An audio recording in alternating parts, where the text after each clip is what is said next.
What is up, ladies and gentlemen? This is Kensei Sensei, and today you're going to learn the sentence particles ni, de, e, kara, and mare. Let's get right in.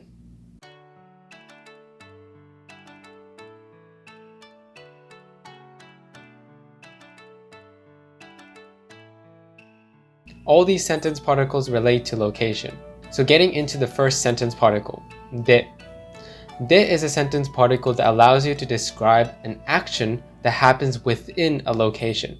This is a key concept to understand because whenever we're describing something that happens within a location or inside somewhere, we're using the de sentence particle. An example of this would be 公園で散歩する. 公園で散歩する. And as you can see, we are connecting a verb, in this case 散歩する, which is an irregular verb, and we're attaching it to a location. In this case is the park or 公園. And so we're describing an action that happens within a location. We can also use the de sentence particle in a way that it translates to at or on. If we say 上で, then we're saying on top. If we're saying 下で, we're saying below or under. And if we're saying 中で, we're saying inside. Now you may notice that in a sentence, the de sentence particle can be in between a noun and another noun. The problem with this is that you need to see the whole picture of the sentence. If I say 公園で犬の散歩をする, 公園で犬の散歩をする, notice how the de is in between 公園 and 犬. These two are both nouns. A park is a noun and a dog is a noun. The problem with looking at this sentence in this way is that you need to see the whole sentence. More specifically, you need to look at whatever comes after the de sentence particle. In this sentence, we're saying 犬の散歩をする. 犬の散歩をする is one clause, which is basically an idea. And this translates to walk the dog. You can almost think of it as one action, to walk the dog. So when you're thinking of 公園で犬の散歩をする, you have to look at it as 公園で as one thing, and then 犬の散歩をする as another thing. Don't look at it as 公園で犬の散歩をする. That would make it much more complicated. Another example would be ハワイでお寿司を食べる. And again, in this sentence, the de sentence particle is in between two nouns, Hawaii, which is a location, Hawaii, and osushi, which is sushi. But when you're reading this sentence, I want you to look at whatever comes after the de sentence particle. お寿司を食べる, to eat sushi. I want you to think of this as one thing, one clause. ハワイでお寿司を食べる, to eat sushi at Hawaii. Another use of the de sentence particle is when the noun that comes before the de sentence particle becomes a tool. An example of this would be something like 刀でスイカを割る. 刀でスイカを割る.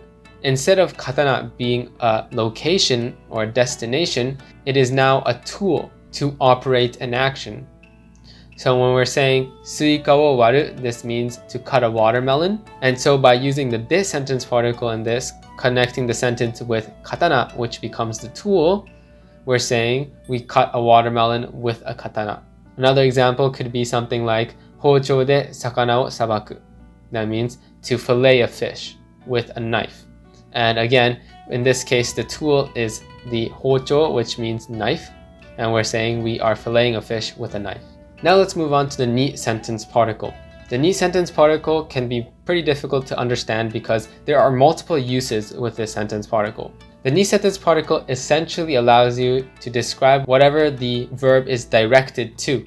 And usually whatever comes before the ni sentence particle is something we call an indirect object. I want you to recall that I talked about direct objects when I talked about the sentence particle wo. With the sentence particle wo, whatever comes before the wo sentence particle was the direct object. For example, お寿司を食べる, to eat sushi. But with the ni sentence particle, whatever becomes before that sentence particle is the indirect object. An indirect object is basically whatever the verb is directed to. So if I say, I throw a ball at my friend is an indirect object. If we translate this sentence to Japanese, it becomes ボールを, which is the direct object, ボールを友達に, which is to my friend, the indirect object, 投げる. ボールを友達に投げる. And as you can see, we denote the indirect object using the ni sentence particle. Let me give you another example. 先生に手紙を送る. And in this sentence, the indirect object is the teacher. I'm giving a letter to the teacher. So the teacher is the indirect object. The letter itself that we're doing the action is the direct object, to give the letter to the teacher. And so we use the wo sentence particle to denote the direct object. 先生に手紙を送る.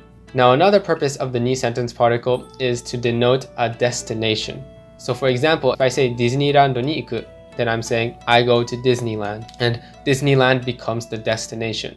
But essentially what you need to know is that whatever comes before the ni sentence particle is what the verb is directed to. So to go is directed to Disneyland. I want you to think of it that way. Now going on to the it sentence particle.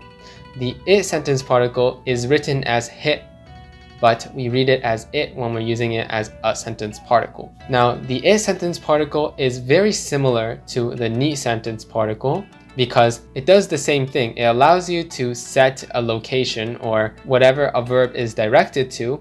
However, the only difference between ni and it is that the it sentence particle usually puts emphasis on direction. So if I say 先生へ手紙を送る, this puts more emphasis on the direction, which is going to sensei. However, for 先生に手紙を送る, this puts more emphasis on the destination itself, or the indirect object itself, which is the teacher. I'm giving it to the teacher. So as a result, the it sentence particle puts more emphasis on the direction or the travel. Now let's move on to the sentence particles kara and made. The reason why I am bringing these two sentence particles as a pair is because you can usually see them in the same sentence. Kara basically translates to from. I don't want you to confuse this with the kara that translates to because. This is a totally different thing. With this use of kara, we're describing from. So usually whatever comes before kara in this case is a destination. So if I say 先生からもらった, it means I received it from the teacher. 先生から. And that's because whatever comes before the kara is where we're getting something from. So in this case, when we're saying 先生から, we're saying that we're getting it from the teacher. Another example can be something like アメリカからカナダ. That means from America to Canada. Now, as for the sentence particle まで, this translates to until or up until.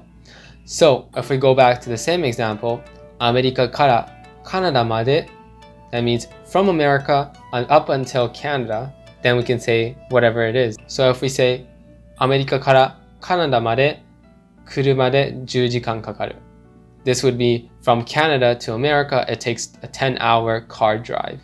Just one thing to note here is that I'm using 車で, and like I said earlier, the de sentence particle can allow you to set a tool. And in this case, the tool is the car. We're using a car to get to one place to another place. Another way you could use kara and made is with time. So if I say 9時から10時まで授業がある, that means I have a class from 9 o'clock to 10 o'clock.